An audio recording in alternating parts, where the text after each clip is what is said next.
আসসালামু আলাইকুম ভিউয়ার্স, আপনারা সবাই কেমন আছেন? আলহামদুলিল্লাহ ভালো আছেন। আজকে আমার বাড়িতে মেহমান আসবে। সকাল থেকেই প্রচুর ঝামেলা, প্রচুর কাজ, প্রচুর ব্যস্ত। এদিকে আপনার ভাইয়া আবার গরুর মাংস নিয়ে এসেছে, সেগুলো রান্না করব। মেহমান বলতে আমার ননদ আসবে, ননদের ছেলে। নন্দাই আসবে না, নন্দাই বেবশিক, যার কারণে সে সবসময় আসতে পারে না। তো ননদ আসবে, অনেকদিন পর আসতেছে। তার ভাইয়া যে তার জন্য গরুর মাংস নিয়ে আসলো। তারা টাটকা ছাড়া খেতে পারে না। আর অন্য মুরগি বিদেশি মুরগি এগুলো কিছুই খায় না, শুধু দেশি খাবারই খায়। তো আমি মাংসটা মাখিয়ে উঠিয়ে দিয়েছি, একদিকে ভাত দিয়েছি। তো জামাই মানুষ আসলে অনেক কিছু করতে হয়, জামাই আসে না, যার কারণে ননদ শুধু একা আসবে। তো আমরা ঠিক করে নিয়েছি যে মাংস ভাত সবই করবো। মাংসের মধ্যে কিছু আলু দিব, কারণ ওরা আলু দিয়ে মাংস খেতে খুবই ভালোবাসে। আর নতুন আলু বাজারে উঠেছে, তো নতুন আলু, বড় বড় আলুগুলো আমি কেটে নিয়েছিলাম, মাংসের মধ্যে দেব। তো এদিকে ভাত হয়ে গিয়েছে, ভাতগুলো সব ঢেলে নিচ্ছি। প্রায় ভাতের কাজ, মানে ভাত রান্নার কাজ শেষ, মাংস হয়ে এসেছে। তো এদিকে ভাত রান্না হলো, মাংস রান্না হলো, মাংসটা রান্নাও কমপ্লিট। দেখেন আলু দিয়ে টাটকা মাংস, অনেক সুন্দর ফ্লেভার বের হয়েছে আর কি, খুব সুন্দর লাগতেছে। তো এরপর আমি আবার পিঠা বানাবো, যার কারণে আটা খামির মেরে নিচ্ছি। শীতের পিঠা, তো ননদ এসেছে, পিঠা টিঠা না করলে তো হয় না। আর মেহমান মানেই মানে খাওয়া দাওয়া, অনেক মানে আয়োজন। তো আমি এদিকে খামির মেরে নিচ্ছি, শীতের পিঠা বানাবো। শীতের পিঠা বলতে এই পিঠা সচরাচর আমরা সবাই খেয়ে থাকি খেজুরের রস দিয়ে। তো সেটা বানানো অবশ্যই আপনাদেরকে দেখাবো, পুরো ভিডিওটা দেখবেন, তাহলেই জানতে পারবেন আসলে আমি একটা কী পিঠা বানাবো।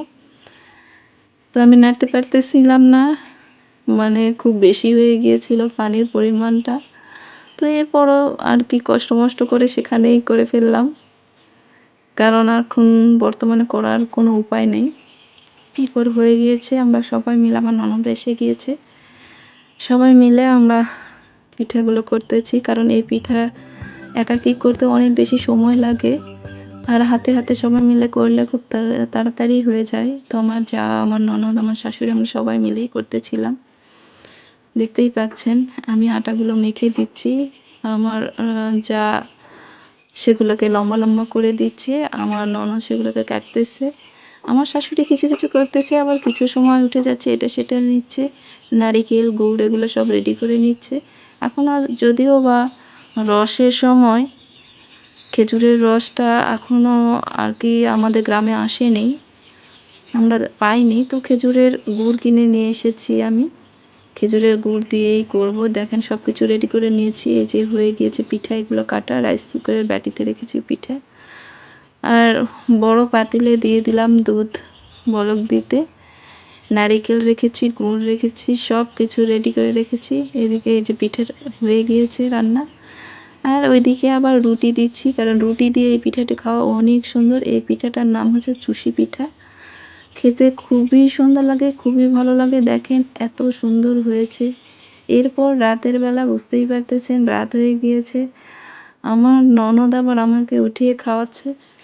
পিঠাগুলো ঢেলে রাখার পর পাতিলে যেগুলো অবশিষ্ট আছে সেখান থেকে সে পিঠা খাচ্ছিল। তো খেতে খেতে আমাকে বলতেছে যে অনেক টেস্ট, নাও একটু খেয়ে দেখো, বলে এই রুটি দিয়ে, মানে একটা পিঠা দিয়ে আর একটা পিঠা খাওয়া, এত সুন্দর মজা। এদিকে আমার যাও পাতিল চেটে চেটে খাচ্ছে, মানে পাতিলে যা রাখা ছিল সেগুলো সম্পূর্ণ আমরা 3 জন মিলে, মানে 3 বোনে মিলে খাচ্ছি। আর আসলে এটা একটা এত ভালো সম্পর্ক না আমাদের, মনে হচ্ছে যে আমি যে বোনদের ছেড়ে এসেছি, আমরাও 3 বোন, এখানে এসেও ঠিক সেরকমই 3 বোন হয়ে গিয়েছি আর কি। আমরা সবাই খাওয়া দাওয়া করতেছি, আর এই পাশে আমার বাচ্চারা সব খেলাধুলা করতেছে। বুঝতেই পারতেছেন পরীক্ষা আছে, তারপরে যাচ্ছে না পড়তে।